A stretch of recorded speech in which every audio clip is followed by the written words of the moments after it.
Y al final el no te preocupes, Rosario, fue verdad. ¿Qué tal? ¿Cómo están amigos y amigas de esta comunidad? Como siempre un gusto, como siempre un placer que nos acompañen. Pues Rosario Robles absuelta de la estafa maestra.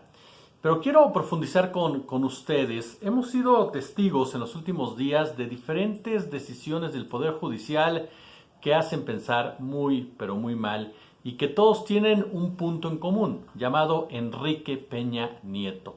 Pero vayamos por partes. A ver, Norma Piña llega a la presidencia de la Suprema Corte de Justicia, se convierte en la primera mujer en ese cargo, evitan con la llegada de Norma Piña que Yasmín Esquivel, que es un caso en materia de plagios, y que Ortiz Mena pudieran acceder a ese mismo puesto, pero se nos pasó por alto algunos, otros por supuesto lo destacaron, quién era Norma Piña. Sí, la primera mujer, sí, progresista, sí, efectivamente, que ha velado por derechos de sectores vulnerables, pero también una mujer que dentro de su equipo de trabajo tenía a alguien muy cercano a Isabel Miranda de Wallace. Y perdón, Isabel Miranda de Wallace no es precisamente la mejor carta de representación, ni tiene intereses a tu alrededor nada más porque le caigas bien.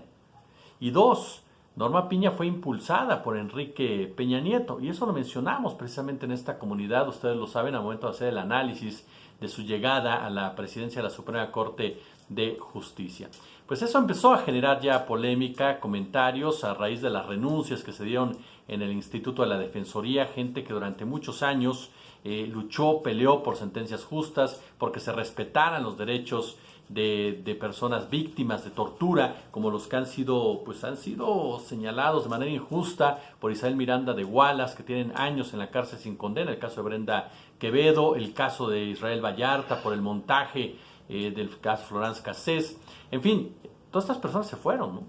Salvador Neiva, se fue también Netzaid Sandoval, y todos ellos porque ya no pudieron o ya no quisieron estar al lado de una ministra que de una u otra manera representa los intereses del Peñato. Después se da una decisión bastante cuestionable cuando un integrante del Poder Judicial ampara a la esposa de García Luna y le permiten descongelar sus cuentas. El esposo estaba siendo condenado allá en Nueva York y de repente, sorpresa, el Poder Judicial le permite a la señora llevarse todo el dinero, mover todo el dinero que quiera y pueda.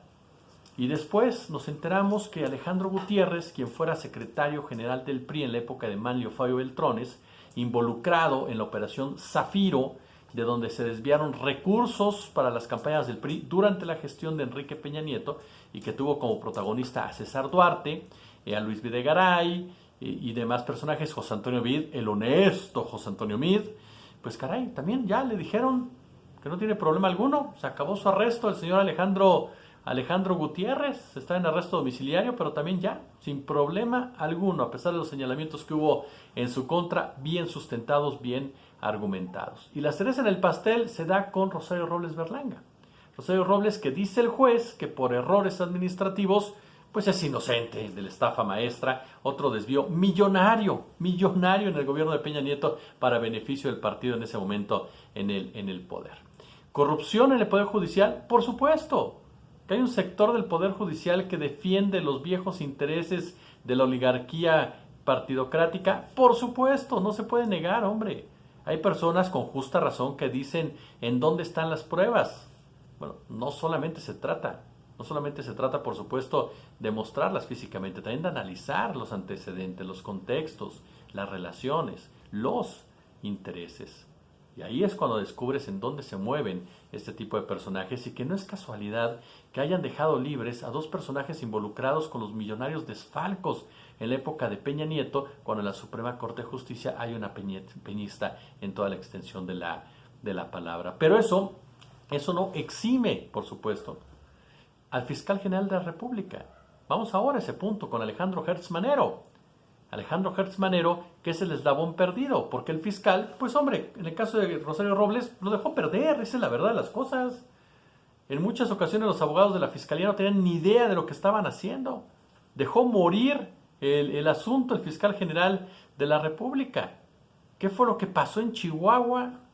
En donde ni sus velas que si la cuestión de las limitantes, no se interesaron nunca en ese caso, por una razón u otra, lo dejaron morir a pesar de la trascendencia a nivel nacional que tiene o tenía la operación Zafiro, que le ha costado a Javier Corral una verdadera persecución por parte de esta delincuente electoral como Maru Campos, ¿no?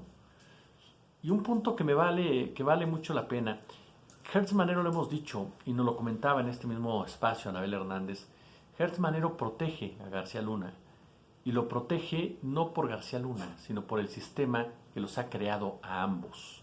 Y Hertz Manero es ese rostro. Él es el punto clave en toda esta historia que le estoy comentando. Es el punto que la conecta. El hombre que deja de buscar la justicia por un lado para proteger los intereses del peñato, deja de buscar la justicia por el otro para que la esposa de García Luna recupere ese dinero que ni siquiera lo va a ver la esposa, se lo va a quedar el sistema, acuérdense de mí. Y es el hombre que finge estar trabajando para el beneficio de una cuarta transformación en la que no cree. Y concluyo con una anécdota que vivió Vicente Carrillo, el hijo del Señor de los Cielos. El Señor de los Cielos, ustedes saben, tenía dinero lícito involucrado en Banco Anáhuac, que era parte de esta agenda de bancos de Cabalpeniche. Y cuando murió Amado Carrillo, Vicente Carrillo, que no tenía acusación alguna, ninguna acusación tenía el joven, fue a retirar del banco el dinero de su padre, de las empresas lícitas. Bueno, pues aparecieron los directivos del banco y le dijeron, aquí tu papá no dejó nada. Y si dejó algo, pues ya no existe. Como siempre un gusto, como siempre un placer.